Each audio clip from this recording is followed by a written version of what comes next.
Thank you. Thank you for asking me to come back to Arizona. I think I said the first time I was on, I was desperate to get to the southwest of the United States. And I just find it funny. I watch television programs. I just love the area and what I see. So at least I'm hearing a virtual sense. I really appreciate that. Thanks to the group for doing service, for making me possible. My name is Charlie, and I'm a codependent in recovery, and deeply, deeply grateful for that reality in my life today. When Rona asked me to consider looking at literature, I immediately thought of myself coming to early recovery in another fellowship and how bewildered I was. And eventually, over time, there weren't many people talking about a 12-step journey at that point in time. It was a lot of just stay away from the problem and keep coming to meetings and you'll be fine. And that was not my reality. I started to crumble inside. I was carrying a huge amount of pain. But eventually, thankfully, someone introduced me to the literature and showed me that the 12 steps are the journey that's on offer to people like me, should I wish to recover. I had a real problem. I could barely read and I could barely write at that point. So the man who basically, he just sponsored me. I never asked him. I think he saw the mess that I was in as a human being. And he and another friend read the book and I would listen intently. But I got confused because I was really quite early in recovery. And I thought if I deal with the problem that brought me through the doors, as I say, I thought honestly that I would be fine. And of course, that was not the case at all. I thought I would like to do just a sort of share around, and I'll pick out some readings, some portions of the preamble and the welcome, because for me, that is the foundation. I think it was sang, I'm not going to sing it to you folks, don't worry. Let's start at the very beginning. It's a very good place to start. My mother took me to see that. I think I was about 12 or 13 years of age. I still remember it. And I needed, in a sense, an introduction to what was the fellowship that I was in. Why was it there? Why did it exist? What was it they were offering me rather than stay away? It was substance issues. Why? And why am I still feeling the way I'm feeling? But my sponsor and my friend really started to open my eyes when the message, the real message of recovery and how to recovery was given to me.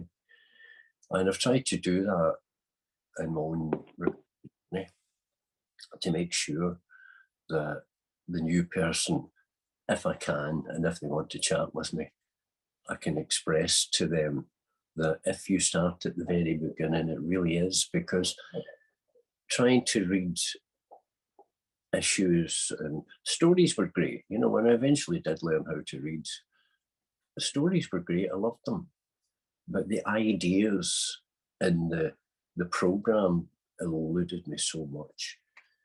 But it dawned on me, if I grasp why I'm here and I understand the nature of this malady that I have, and for me, codependency speaks about it in the welcome, a deeply rooted compulsive behavior. That's the malady for me. So that's kind of why I want to share with newcomers and take a bit of time to lay out the stall for the goods that we offer. I think the first thing I want to sort of share on is in the preamble where it says the only requirement for membership, for joining, sorry, for the only for is, forgive me, the only requirement for membership is a desire for loving, healthy and loving relationships.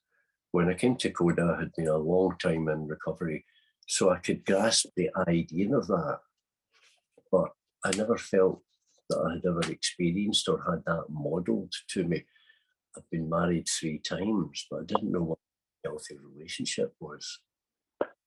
I had many friends, but there was always that sense of disconnect. In one way or another, there was always a payoff. You know, there was something I had to give. And I love the fact that CoDA was basically saying, we're just here to serve. We're here to offer you a journey. And it says that we gather together to support and share with each other in a journey of self discovery. I didn't realize it was about self recovery. I thought it was about a kind of educational thing. If I got enough information, I would be all right. But the 12 steps, and CoDA is beautiful at it. It leads me, and I'm using the green book. For me, this is an absolute diamond of a book, the workbook. But when I started to realize that the reason I ended up in CoDA really was because I was having difficulty with relationships. I could not control my emotional nature. I still felt isolated and separated from other people. And I was struggling inside. But to come together with other people who were self discovering, it made sense to me as to why people shared their experience, strength, and hope. It wasn't just about dumping their frustrations. They were doing what hopefully I'm doing tonight. They were reaching out from the inner person, the pain, the frustration, the bewilderment of what they had lived. It was their real. And that point of identification was so important for me. It wasn't people judging me. It was people who were allowing me to learn how to love the self. That time, of course, it takes time. It is not going to happen in a week or a fortnight. But being able to give time, I think took some pressure off me. I had been in a race with some friends who come in around about the same time as me, and it was like, you know, they seem to be getting better than me. What's wrong with me? Totally self-centered, totally caught up in myself. But when I started to realize in CoDA the absolute futility of that self-abuse, that this was just about healing me, my attitude and my outlook changed towards other people. I might pick up on the welcome here, which says, we welcome you to Codependence Anonymous, a program from Codependence where each of us may share our experience, strength, and hope in our efforts to find freedom where there has been bondage. That so resonated for me, although I had been clean and sober for a long time. I had a couple of relapses in that fellowship, but I worked to 12 steps. I really did. But there was this something that was missing. There was something not quite connecting. And for me, it was the bondage of self. You know, I thought I was getting beyond my 100 forms of fear, self-seeking, self-delusion, self-focus. Yeah, I thought I was getting beyond that, but still felt uncomfortable in situations with people. Bondage, I think, was an appropriate word. I was chained to self. And it helped me so much when I started to realize that it goes on to say, and peace where there has been turmoil in our relationships with others and ourselves. Connection. For me, every malady which has been treated by the 12 steps, somewhere in amongst that is about separation. And I deeply needed and continue to deeply need a sense of connectedness with my fellows. That's so important to me. So I come to meetings, I'm involved in service, I do what I do. I don't want to stay in that bondage, and today I am not. I know a new freedom and a new happiness that I had never experienced before. And I live in a place of peace most of the time. But life on life's terms, it's not always easy to maintain that, but it just means embracing and working these principles into my life. This one, I think, really makes sense to me. Most of us have been searching for ways to overcome the dilemmas of the conflicts in our relationships and our childhoods.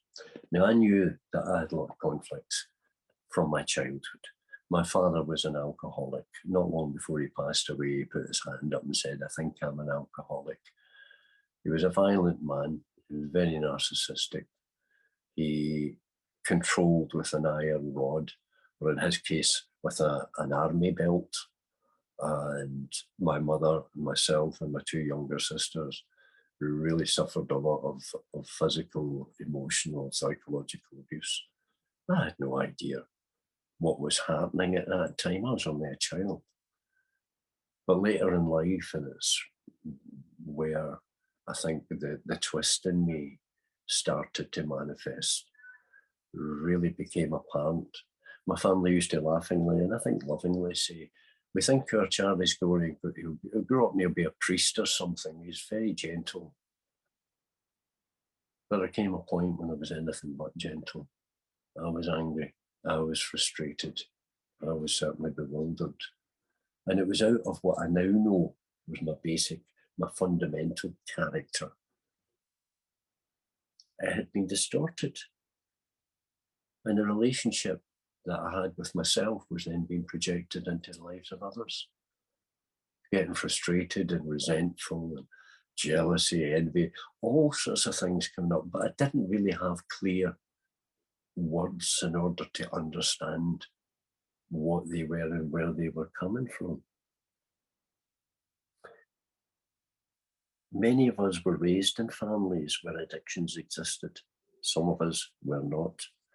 I've seen that in CoDA, and it was quite a surprise for me. I thought just about everyone who ended up with alcohol or a drug problem or an eating problem or whatever, it had to do with the obvious symptom. But what jumped really out to me in this one was meeting people who had been raised in very loving, very nurturing, very caring families, to the point where it was over the top. And their reaction was different from mine. Rather than fighting and wrestling with stuff, they complied. And I'm only sharing this in a general way because it really touches something that I need to understand.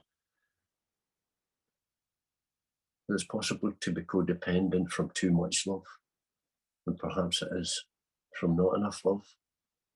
And again, that opens my eyes and continues to open my eyes that the circumstances of life, as I understand it today, is just scenery.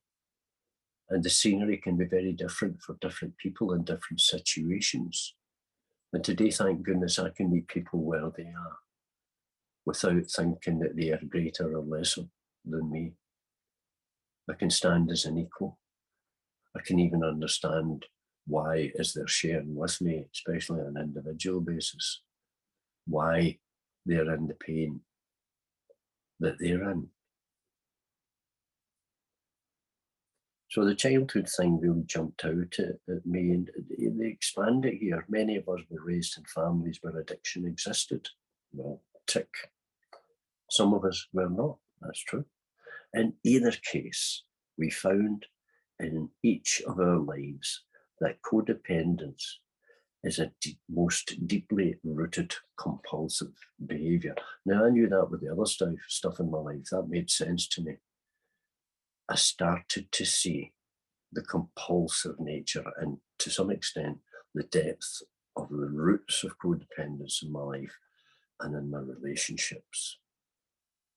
That was quite a blow, because I'm still thinking in my head, if I had been in another family, if I had not been raised in this dysfunctional family, and that's not a word I had at that time, I would be different somehow. I'm chasing illusions in my head for a life that I didn't have. But CoDA really opened the eyes to me with that this is behavioural.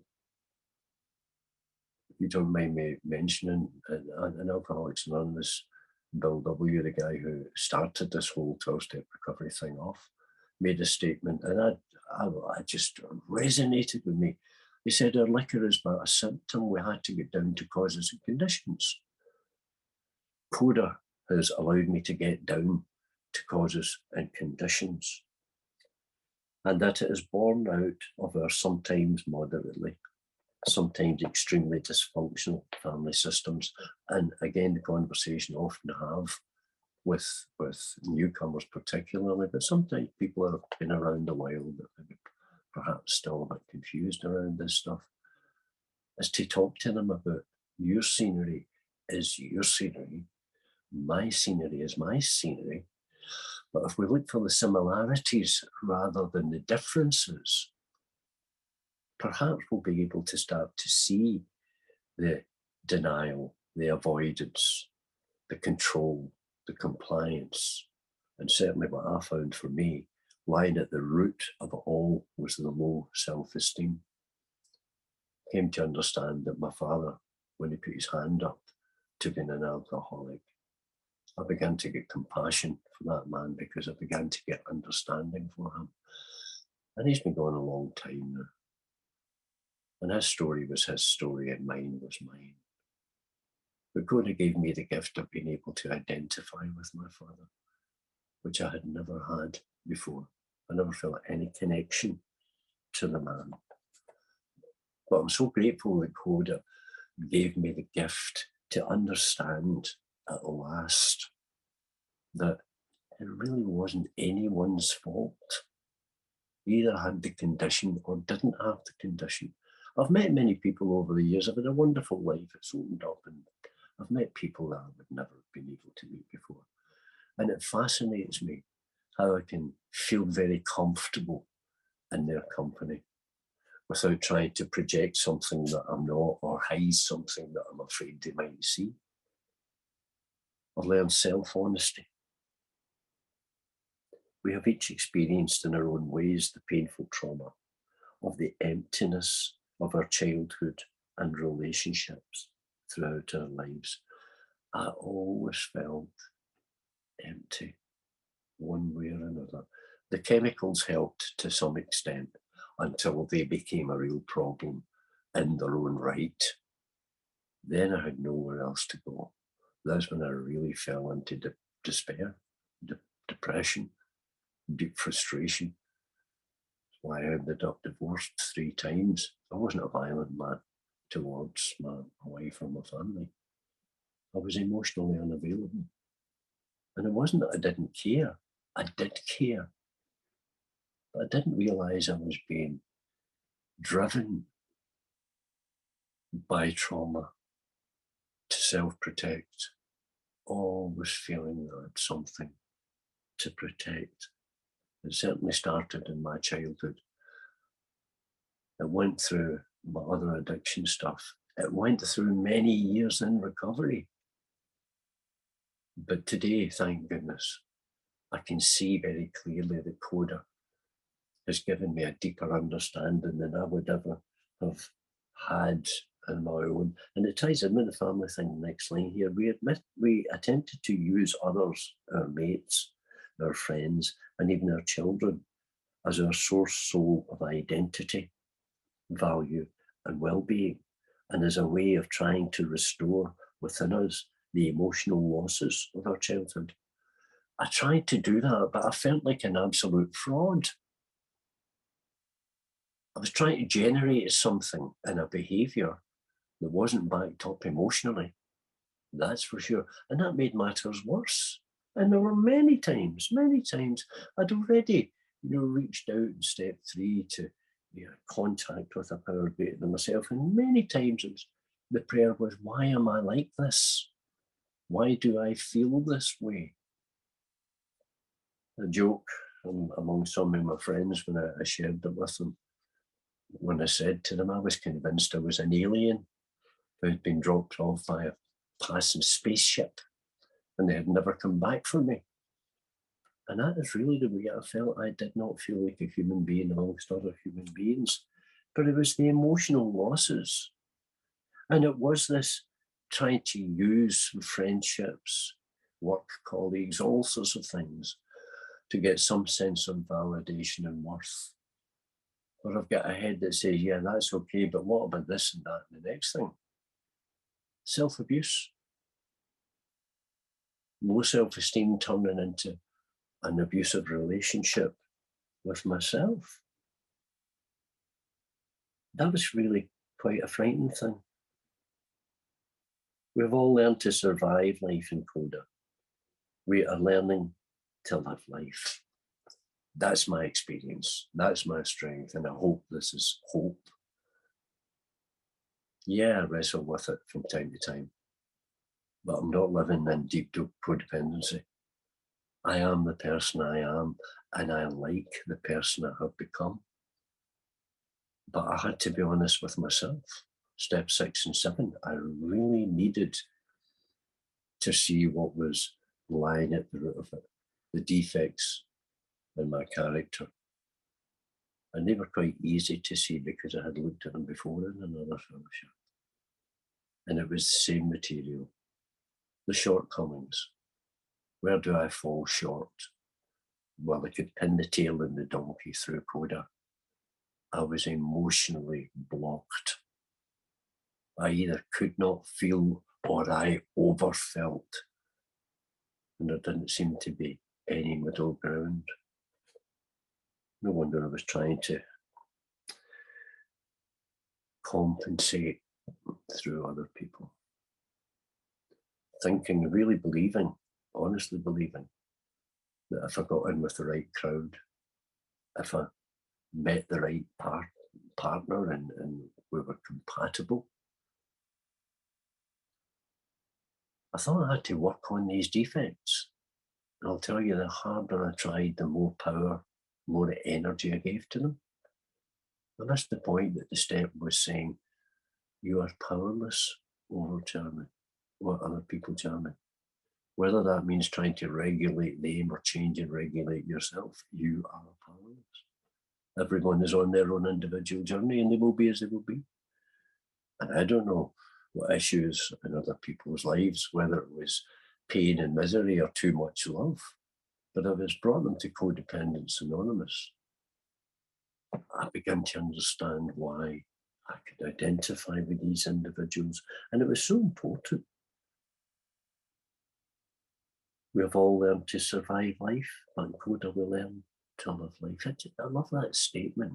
The transformation, it's like an A to Z leap, but a lot of work I've had to do in between. Building the picture, understanding the dynamics, letting go of the blame, letting go of the guilt and shame that I carried for my attitudes and my behaviours, beginning to forgive myself. I think this bit really gave me hope when I read the CoDA literature. It says we can experience a new freedom from our self-defeating lifestyles. I owned it. I have created my own misery. Imagine that. I blamed everyone else. I blamed circumstances. I blamed luck. I certainly blamed a higher power. Why am I being punished? For me, it was the idea that there was a punishing higher power. Well, I've already learned in another fellowship that we choose our own understanding of a higher power. And CoDA continuously says to me that this higher power loves me, cares for me, wants to shape me and mold me through this recovery program so that I can be of service to my fellows, to those who are still suffering. I've got a job, and I don't mean work as in paid work. I've got a job, this is step 12. No matter how far down the scale I have gone, I can see quite clearly how my experience can help others, as others have helped me from their experience. We can experience a new freedom from the self-defeating lifestyles. It is an individual process. Each of us is growing at our own pace and will continue to do so as we remain open to God's will for us on a daily basis. What a gift that is that I have been given. I'm beginning to grow and be at peace with myself. and I can do it at my own pace. There were times when other people were, I'm sure, with good intentions, trying to give me guidance and advice. You should do this and you should do that because this is the way I did it. And I tried that, but again ended up feeling like a fake, like a phony, because it wasn't real to me. And I do try to encourage other people, if they ask, give time. This is not an overnight event. I did not become as ill as I became in a very short period of time. It was prolonged. And the healing process, because I know that I'm loved, I'm cared for by a power greater than me, I'm very fortunate. I've got some friends who tell me that they love me and they care for me. How blessed am I? Our sharing is our way of identification and helps us to free the emotional bonds of our past and the compulsive control of our present. What a statement that is. What a statement that is. But this time I know I've got emotional bonds and I've had them even through a recovery journey for many years. The emotional bonds are still there. But it's the process of identification that allowed me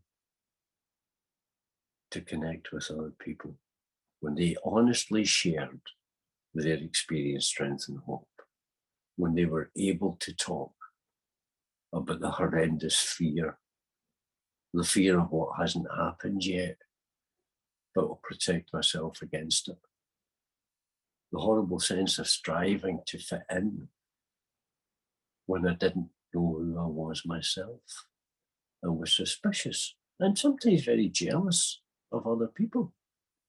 It's okay for them. But being able to relate to these people and understand that I have a place here, that this is a fellowship that has allowed me to be very honest with myself and to learn how to trust other people. That was a huge thing. How can I open up and tell them what I think and I feel and what I've done? Kept me trapped.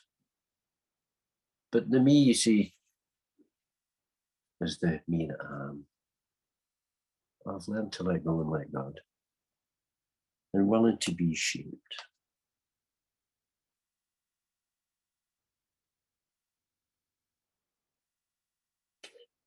Codependence Anonymous. What about fellowship? No longer, this is great, no longer do you need to rely on others as a power greater than yourself. I don't feel that I'm doing it all myself anymore. I've got friends I can meet at meetings I can call up, I can talk to.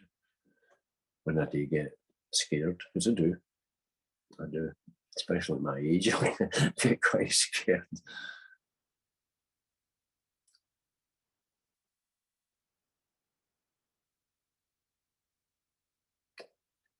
May you instead find here a new strength within to be that which God intended.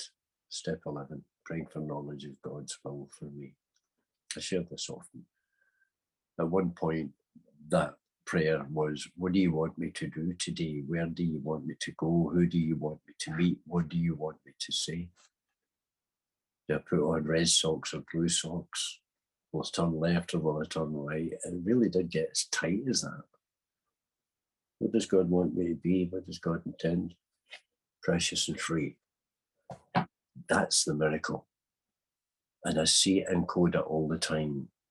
I see it with so many people who I can identify with. So I'm getting the hope and I'm learning all the time. I haven't arrived. I haven't got this cracked by any manner of means. But I feel safe and I feel secure with these 12 steps. And I'm so deeply, deeply grateful for the insights that have been given into the causes and conditions that have constantly been undermining my life since as far back as I can remember. I sometimes wonder, it's an idea that just floats into my head. You know, why is it people like me get an opportunity to find a fellowship and a very practical program which is spiritual in nature? Why is it someone like me who felt I didn't deserve anything that was good? Why was I given the gift? I don't ask that question very often now of myself or of a higher power. I'm learning the essence of the Serenity Prayer. If I stop trying to change the things that I won't accept, and if I do change the things that I just need courage to engage with, then I get the wisdom to know the difference. So much in my early recovery and in CoDA, trying to figure a way through this maze, was showing me the outcomes, the outer manifestations of my thinking, my behaviours, and my emotional condition, and it was overwhelming. Today, keeping it simple, I'm not creating my own misery. I don't let other people create my own misery, my misery either. I learned how to put in boundaries, but I was never going to go on this journey until step one became appropriate to me. I am powerless over others. My life has become unmanageable, but it doesn't need to stay that way. And the evidence is there every time I go to a CoDA meeting. I see people, I do a lot of Zoom because I can't get out physically too often. And I see people on a screen who I've never physically met before, don't know their second name, don't know their background, and I watch them change as a result of embracing the 12-step journey. So the evidence is all around that people like me who have been very broken can heal, can be transformed from that very scared denier, avoider, controller, complier, because I don't have that deep, low self-esteem lying at the bottom of it anymore. I do think I'm good enough. I wasn't raised that way. If you said this sort of thing in my house, you would get a thump in the ear for thinking well of yourself. That was seen as some kind of massive ego thing, and you had to be humble, or at least more humble than my dad. But today I don't see it that way. Like any changes that I've taken in my life for the good have been by the grace of a power greater than me. I don't even know what that power is. That's another miracle for a man who was so deeply insecure and had to know. I just know that I see miracles. I see people changing. I see the miracle of my own change. I'm going to keep it as simple as I can in that arena. I respect other people's views. I respect other people's views if they say I don't know or I don't believe or whatever. Keep coming back. Open your heart. That's what I was told by my old sponsor. Keep an open mind. Learn how to listen. And then when you've learned how to listen in order to learn. Wow. So simple. But it pierced the fear and the insecurity and the pain. And the journey isn't finished yet. I've no idea how much longer I have. To be honest with you, I don't really care. I'm keeping it in the day. I'll leave it there. Thank you for listening, guys. It's lovely to be here with you.